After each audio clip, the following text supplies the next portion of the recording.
आज कांग्रेस पार्टी के द्वारा हमारे लोकप्रिय मुख्यमंत्री मोहन यादव जी पे जो एक आरोप लगाए गए वो पूरी तरह गलत है। भ्रम की स्थिति पैदा करने का प्रयास कांग्रेस और उनके नेताओं के द्वारा किया जा रहा है। मैं समझता हूं कि इसमें बिल्कुल भी सच्चाई नहीं है।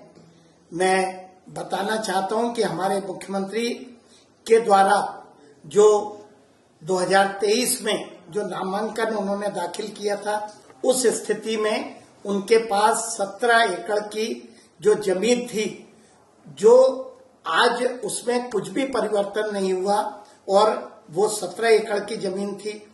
उनकी पत्नी सीमा यादव के नाम से 12.29 एकड़ की जो जमीन थी, इसमें भी 2026 में कोई परिवर्तन नहीं हुआ। एक सिद्धि विनायक कंपनी जिसकी उस आरोप पे जिक्र किया गया, उसके पास 2023 में 68 एकड़ जमीन थी, जो जून में घट के मात्र 65 एकड़ रह गई।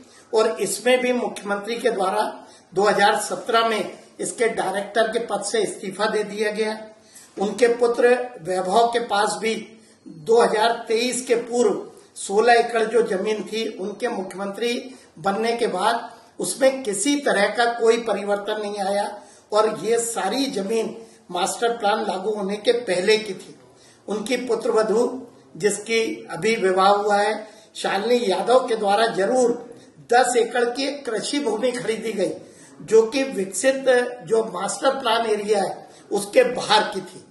जो रिश्तेदारों का जिक्र उस आरोप पे किया गया है वो पूरी तरह से गलत है। मुख्यमंत्री और उनके परिवार का कोई उससे लेना देना नहीं है। उनके रिश्तेदार, उनका अपना स्वतंत्र अस्तित्व है, लेकिन मेरी जानकारी में यह आया है कि उनपे भी जो आरोप लगाए गए रिश्तेदारों पे, उसमें भी जो तथ्य दिए गए हैं वो पूरे गलत है। मेरी जानकारी में बताया गया है कि वे भी उस पर अपना स्टैंड लेंगे और जो उन्हें कार्रवाई करना है वे करेंगे।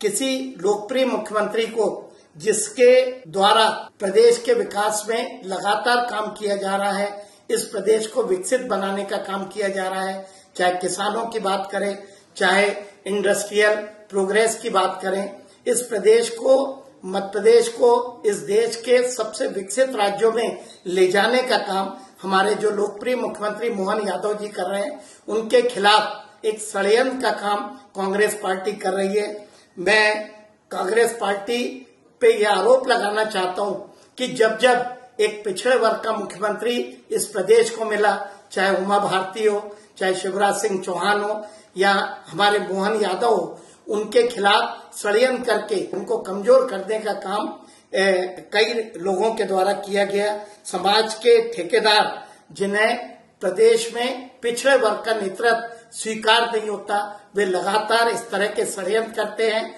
और इस तरह एक लोकप्रिय मुख्यमंत्री को कमजोर करने का काम करते हैं। मैं पूरी विनम्रता के साथ, पूरी कड़ाई के साथ कांग्रेस के आरोपों का खंडन करता हूं और कांग्रेस को चुनौती देता हूं कि जब वो हमारे लोकप्रिय मुख्यमंत्री को जनता के द्वारा, उनके द्वारा जो विकास कार्य कर गए हैं उसमें नहीं पीछे कर पाए, तो उनके द्वारा इस तरह के षड्यंत्र करके हमारी सरकार को, मुख्यमंत्री को कमजोर करने का काम किया जा रहा है, जिसे इस प्रदेश की जनता कतई बर्दाश्त नहीं करेगी।